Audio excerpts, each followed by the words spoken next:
Pada akhirnya, tak ada yang bisa lari dari kematian. Sampai seringkali lupa mempersiapkan diri untuk menyandang gelar yang sesungguhnya. Gelar semua umat.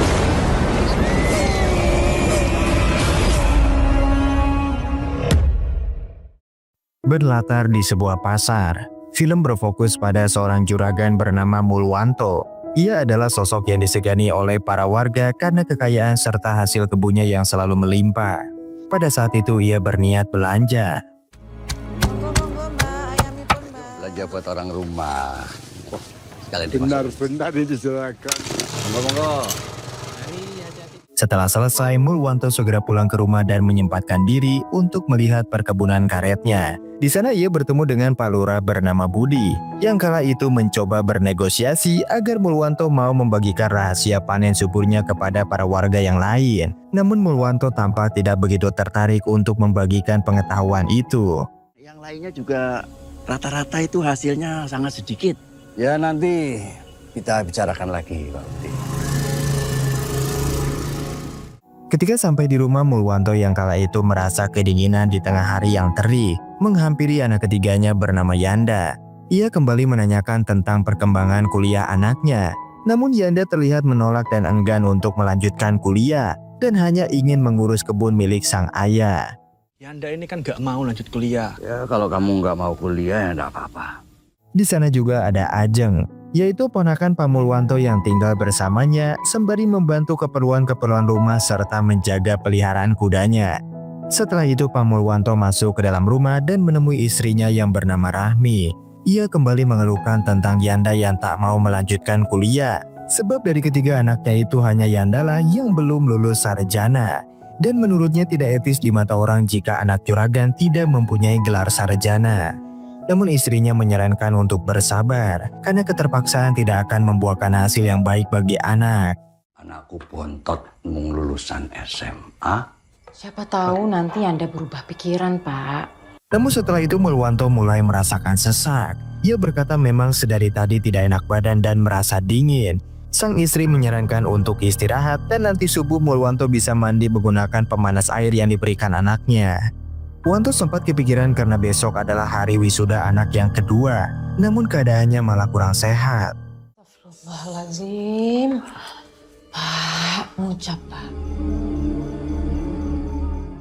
Singkat cerita, waktu subuh telah tiba. Tanpa mereka sadari, waktu itu tepat pada hari Selasa Kliwon. Rami membangunkan seluruh anggota keluarga untuk sholat dan bersiap-siap untuk pergi ke wisuda anak yang kedua.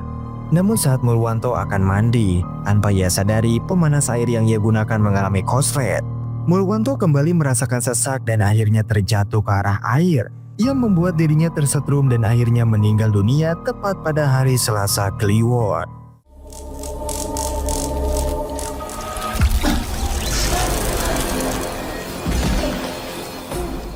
Di pagi harinya keadaan berubah drastis, di mana seharusnya menjadi hari bahagia malah menjadi hari terberat yang dialami keluarga itu. Di sana Nuri yang baru wisuda dan berniat menjadi insinyur, serta Wisesa seorang dokter sekaligus anak pertama yang juga pulang menjadi histeris setelah melihat bahwa ayahnya telah meninggal. Datang suatu masa. Tak lama kemudian datang Pak Lurah yang menyarankan kepada mereka semua untuk melakukan sebuah ritual, yaitu ritual dengan memecahkan piring yang pernah dipakai oleh almarhum dan dilanjutkan dengan menyebar koin serta bunga saat mengantarkannya ke liang kubur. Sebenarnya masih ada ritual lain, namun pada saat itu hanya ritual itulah yang bisa mereka lakukan dengan cepat. Ritual itu guna mencegah almarhum agar tidak mengajak anggota keluarga yang lain dalam waktu 5 hari. Dan ritual itu harus dilakukan oleh semua anggota keluarga. Namun dengan pengetahuan medisnya, Wisesa tak mau melakukan itu dan tak mempercaya hal-hal mistis. Sedangkan Nuri dan Yanda setuju dengan saran Pak Lurah. Jangan sampai ada anggota keluarga yang diajak ikut Bapak. Piring-piring yang pernah dipakai almarhum Bapak ini. Namun baru aja akan memulai ritual, Rahmi tiba-tiba lemas dan akhirnya tak mengikuti ritual tersebut. Sontak hal itu membuat Pak Lurah, Yanda, serta Nuri menjadi khawatir dengan ibunya yang tak mengikuti ritual ini. Mau gak mau mereka terpaksa melakukannya berdua.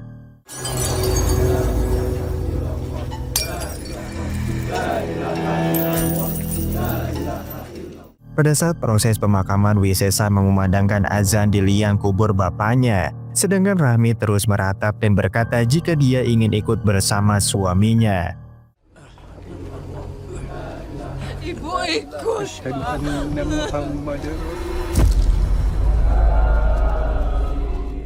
Di malam harinya, mereka melakukan pengajian yang akan dilakukan selama 7 hari. Pada saat itu di tengah pengajian, Rahmi mendengar suara suaminya yang terdengar memanggil-manggil namanya. Ia kemudian mencari sumber suara itu dan meminta Mulwanto untuk ikut bersamanya. Dan tak lama datang Nuri yang mencoba menenangkan ibunya dan membawanya ke dalam kamar. Teriakan Rahmi sempat membuat semua orang khawatir dan memberhentikan pengajian. Namun dengan arahan Wisesa, pengajian itu tetap dilanjutkan. Mungkin lagi sedih, tapi sudah ada adik saya yang menemani. Silahkan dilanjutkan lagi. Tepat jam 12 malam, Nuri terbangun setelah mendengar suara benda terjatuh. Yang ternyata itu adalah foto keluarganya. Ia kemudian mengikuti suara-suara aneh, dan suara itu berasal dari kamar bapaknya.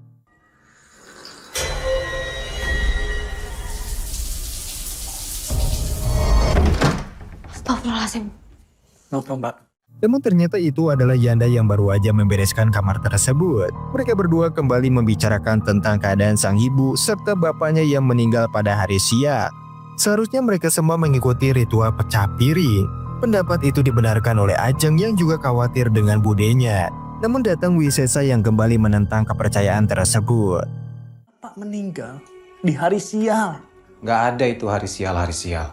Ibu cuma ngedrop, dan itu wajar.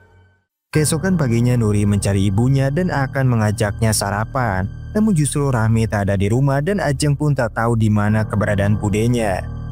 Hingga saat keluar rumah, mereka menemukan Rahmi yang tertidur di tengah jalan dengan sebuah mobil yang akan lewat, namun tidak berhenti. Mobil itu juga yang sempat akan menyerempet Mulwanto saat pulang dari perkebunannya. Setelah itu mereka membawa Rahmi ke kamarnya dan menyelimuti dengan beberapa selimut. Karena Rahmi merasakan sangat dingin seperti yang dirasakan oleh almarhum sebelum wafat. Rahmi kemudian memberikan suatu kabar baik dan buruk. Kabar buruknya adalah ia yang akan segera pergi, dan kabar baiknya adalah ia akan mengajak seluruh keluarganya. Ibu akan pergi sebentar lagi. Ini masih ada kaitannya sama kematian almarhum Bapak kemarin. Di malam harinya setelah tahlilan, Nuri memberitahu kepada Yanda dan Wisesa tentang omongan ibunya itu. Namun Wisesa menyangkal bahwa ibunya mungkin sedang depresi dan tak ada kaitannya dengan kepercayaan tersebut. Walaupun Yanda terus menentang, namun Wisesa menegaskan bahwa ialah kepala keluarga saat ini dan mereka semua harus mengikuti caranya bertindak. Kenapa kondisi ibu bisa menggigil padahal suhu badannya tuh normal? Kita selesaikan dengan cara Mas. Suka nggak suka. Di pagi harinya mereka melakukan kegiatan seperti biasanya. Sedangkan Nuri sedang mendengarkan penjelasan ibunya bahwa bapaknya telah mempersiapkan hari wisuda Nuri serta memberitahu kepada seluruh keluarga tentang pencapaian Nuri. Namun takdir berkehendak lain. Rahmi juga meminta agar Nuri tetap di rumah sampai hari ke-7 karena ia takut akan terjadi sesuatu di rumah ini. Namun tak lama kemudian Wisesa datang dan meminta izin bahwa nanti malam ia akan kembali ke kota karena tanggung jawabnya sebagai dokter tidak bisa ditinggal terlalu lama. Rahmi yang memahami tugas anaknya dengan rela memperbolehkan Wisesa pergi. Akbar. Di sore harinya Rahmi melaksanakan kewajiban sholat maghrib. Tanpa ia sadari ada sosok pocong yang ada di belakangnya.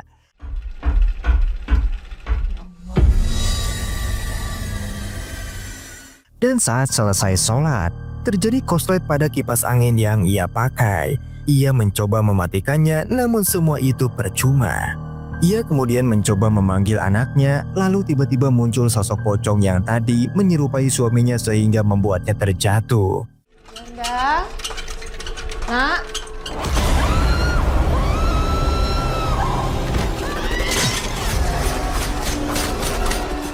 Peristiwa itu menambah kesedihan Nuri beserta yang lain. Pada saat itu kembali terjadi perdebatan antara Yanda dan Wisesa. Sedangkan Ajeng terlihat diam dan tak ikut campur dengan urusan mereka berdua.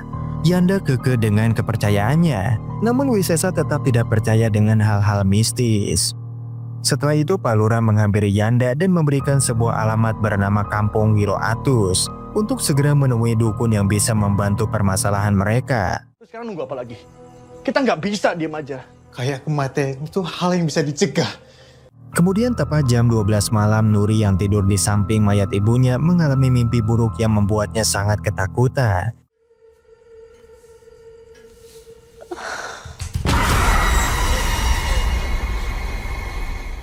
Di samping itu, Wisesa yang sedang menenangkan diri jauh dari rumah dibuat terkejut saat melihat sosok ibu dan bapaknya yang tiba-tiba muncul dan mengajaknya untuk ikut bersama mereka. Dengan penuh rasa takut, Wisesa kembali ke rumah dan meminum obat penenang sehingga membuatnya tertidur.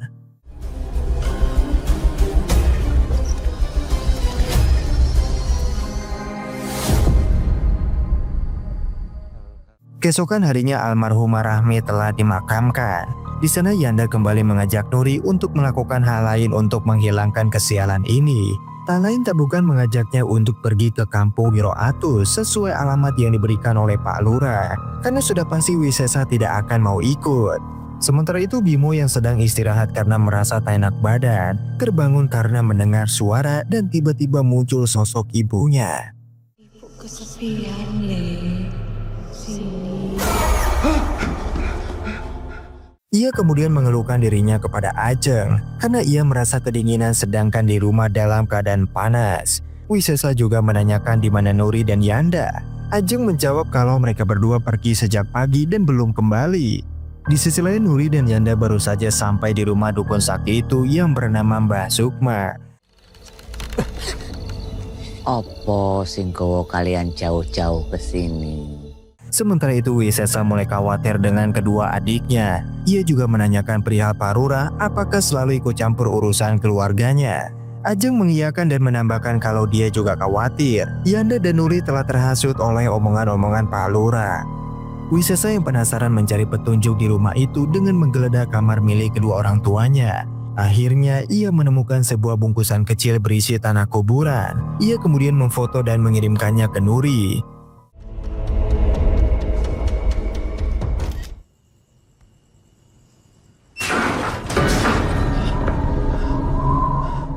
Tak lama ia terkejut dengan jendela yang tiba-tiba terbuka. Tak selesai di situ, ia juga melihat sosok pocong bapaknya yang muncul di belakangnya. Setelah itu ia melihat sosok bapaknya di luar rumah yang kemudian ia ikuti. Wisesa terus mengikuti sosok bapaknya itu hingga sampai di tengah kebun. Karena keadaan terlalu gelap, ia menghidupkan korek api. Namun tiba-tiba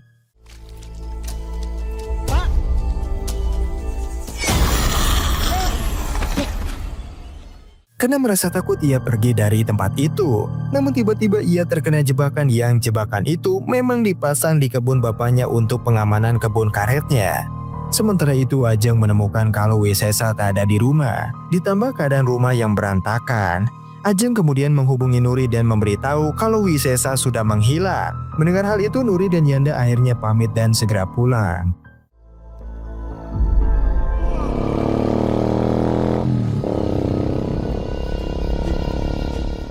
Sementara itu Ajeng meminta para warga untuk membantu mencari kakaknya Wisesa. Sedangkan Wisesa sendiri yang kesakitan terus berjalan hingga akhirnya bertemu mobil pick-up dan memintanya untuk mengantarkannya ke klinik terdekat. Sesampainya di klinik ia berusaha sangat keras. Akhirnya menidurkan diri di sebuah ranjang pasien. Karena pada saat itu bukan hanya luka di kaki yang ia rasakan, tetapi juga rasa dingin yang begitu hebat.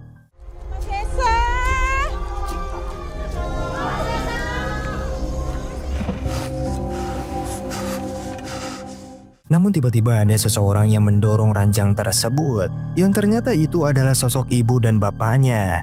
Dan saat terbangun dia sudah ada di kamar jenazah dengan beberapa mayat yang ada di sekelilingnya. Secara tiba-tiba seluruh mayat itu terbangun, yang membuatnya menjadi ketakutan sehingga terjatuh dan kelapanya terkena sebuah besi.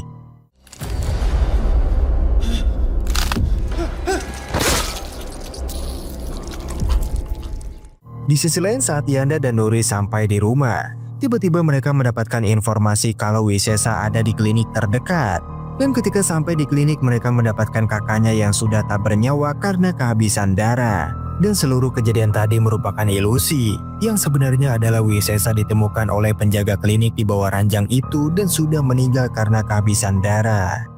Alhamdulillahirrabbilalamin.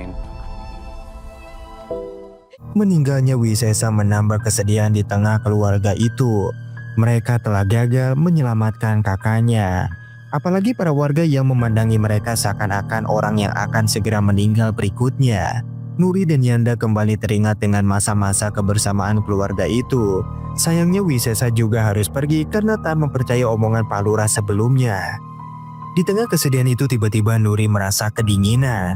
Ia kemudian memakai salah satu jaketnya. Pada saat itu ia teringat bahwa bapak, ibu, dan kakaknya juga merasakan hawa yang dingin sebelum mereka meninggal dunia.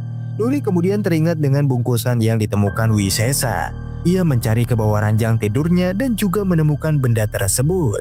Ia lalu menghampiri Yanda dan mengajaknya untuk pergi menemui Mbah Sukma dan menanyakan perihal bungkusan ini. Ada itu di setiap kamar di rumah saya, Mbah. Tahu, tanah kuburan bukan pertanda baik. Jadi sebenarnya Sesampainya di rumah Mbah Sukma, dukun itu memberitahu ada orang yang sengaja menyantet mereka dengan media tanah kuburan. Dan satu-satunya cara untuk melawannya adalah melakukan topo pendem, di mana mereka harus mengorbankan darah supaya takdir kematian yang dikirim kembali pada sang pengirim. Dan ritual itu harus dilakukan pada malam ini juga. Orang telah mengirim kematian kepada kalian. Namun saat ritual itu berlangsung, Nuri yang sudah terkena santet mendadak teriak. Berbeda dengan Yanda yang tidak merasakan apapun. Santetnya pun akan berbalik. Sementara itu di tempat lain Siono sedang memandangi foto almarhumah istrinya. Lalu tiba-tiba muncul hawa aneh dibarengi dengan angin kencang yang mengobrak-abrik rumahnya. Dan juga sosok wanita yang mendatanginya. Siono yang angkuh menantang sosok tersebut. Namun ternyata ia bukanlah tandingannya. Yang membuat dirinya terjatuh dan tersiram air keras. Air keras itu membuat wajahnya hancur dan akhirnya meninggal dunia dengan cara yang mengerikan. Santetnya pun akan berbalik.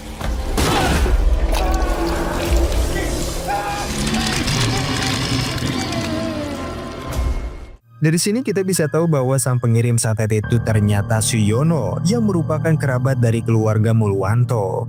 Dan pada akhirnya semuanya terungkap. Di mana saat meninggalnya almarhumah istrinya, Suyono menitipkan Ajeng ke Mulwanto untuk diurus serta dikuliahkan seperti sepupunya yang lain. Karena bagaimanapun juga Ajeng masih keluarga mereka. Namun sebenarnya dari awal Mulwanto tidak setuju kalau adiknya menikah dengan Suyono, yang menurutnya adalah laki-laki pemalas. Lalu selang beberapa waktu Ajeng yang merasa diacuhkan mengadu ke bapaknya kalau dia tidak akan dikuliahkan oleh pakdenya. Bahkan hanya disuruh memelihara kuda. Dan hal itu membuat Suyono merasa dendam sehingga ia melakukan hal kotor itu. Ia melakukan balas dendam itu dengan sebuah ritual santet menggunakan tanah kuburan. Dan ia memerintahkan Ajeng untuk meletakkan di setiap kamar di rumah padenya itu. Ini semua bukan tentang kematian Bapak di hari siang. Sementara itu Ajeng yang baru aja pulang ke rumah mendapati bahwa kuda yang ia bantu pelihara mendadak melawan dan kemudian kabur. Namun kaki Ajeng tersangkut dan akhirnya terseret.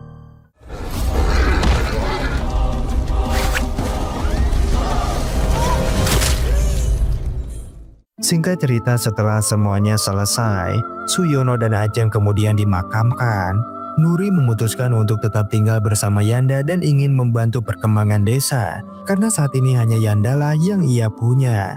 Yanda meyakinkan kepada Nuri kalau Pak Lurah itu memang orang baik. Ia hanya ingin bapaknya membagikan ilmu perawatan kebun untuk para petani yang lain. Namun bapaknya tak pernah mau karena menganggap Pak Lurah itu saingannya. Itulah dia teman-teman akhir dari cerita. Terima kasih sudah menonton video ini sampai akhir.